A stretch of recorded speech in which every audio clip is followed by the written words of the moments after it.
बस साथ रख जो शुद्ध है। शुद्ध प्लस सिल्वर पान मसाला, सबकी जुबान पर महक।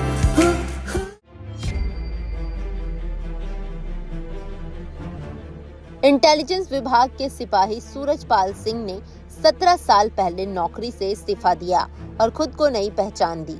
यह पहचान थी साकार विश्व हरि की। अंदाज संत महात्मा और प्रवचन देने वालों से एकदम अलग। सूट बूट और काला चश्मा, मंच पर चांदी का चमचमाता सिंहासन और बगल में दूसरी कुर्सी पर पत्नी। पूजा सामग्री और ना ही प्रसाद फल फूल। उत्तर प्रदेश के जिलों से निकलते हुए आस्था का साम्राज्य देश के कई राज्यों में गांव-गांव तक पहुंच गया। पुलिस प्रशासन, नेता और मीडिया से दूरी बनाकर भोले बाबा गरीब वंचित समाज का परमात्मा बन गया। पहले उसके अनुयायियों में वंचित समाज के लोग मुख्य तौर पर जुड़े थे, लेकिन जब उसके साथ सभी जाति वर्ग के लोग जुड़े तो उसने अपना नाम बदल लिया। हर सत्संग सभा में लाखों की भीड़ उमड़ती, लेकिन ना तो पुलिस की सुरक्षा के लिए आवेदन किया जाता और ना ही कोई बड़ा प्रचार प्रसार। खुद को साकार विश्व हरि बताने वाले भोले बाबा ने अपनी पैतृक जमीन पर आश्रम की स्थापना की। इसके बाद घूम घूम कर सत्संग शुरू कर दिया। बाबा का प्रभाव बढ़ते ही गांव-गांव और शहर में समितियां बन गईं। इन समितियों के माध्यम से अपने अपने क्षेत्र में सत्संग का आयोजन कराया जाने लगा। समिति में 50 से 60 सदस्यों के माध्यम से सत्संग का प्रस्ताव बाबा को दिया जाता है। इसके बाद बाबा स्वीकृति देते हैं। आयोजन पर होने वाले खर्च की धनराशि समिति अपने सदस्यों से जुटाती है। समय के साथ बाबा के अनुयायी उत्तर प्रदेश के बाहर उत्तराखंड, राजस्थान और मध्य प्रदेश तक बन गए।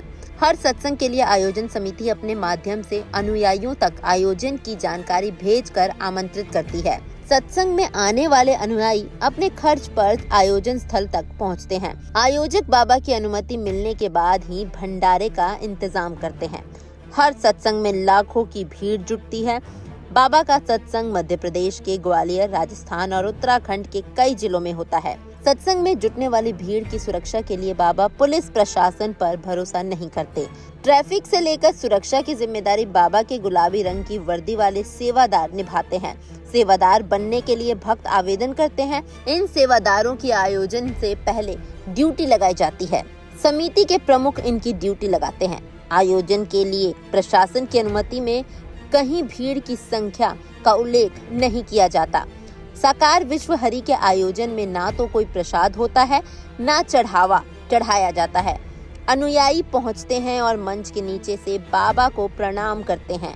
इसके कारण बाबा की लोकप्रियता तेजी से बढ़ी।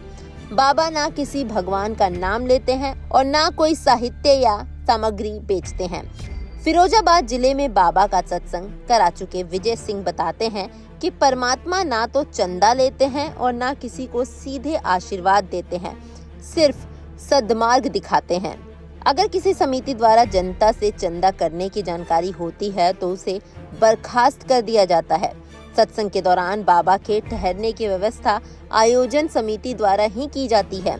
बाबा के यहाँ कोई वीआईपी कल्चर भी नहीं है। विजय सिंह बताते हैं कि सत्संग के मंच पर केवल 2 कुर्सियां होती हैं, एक पर बाबा और दूसरी पर माँ जी बैठती हैं। बाबा की अनुपस्थिति में माँ जी प्रवचन करती हैं। पिछले 3 महीने से उनका स्वास्थ्य खराब चल रहा है, इसलिए वे मंच पर नहीं बैठती।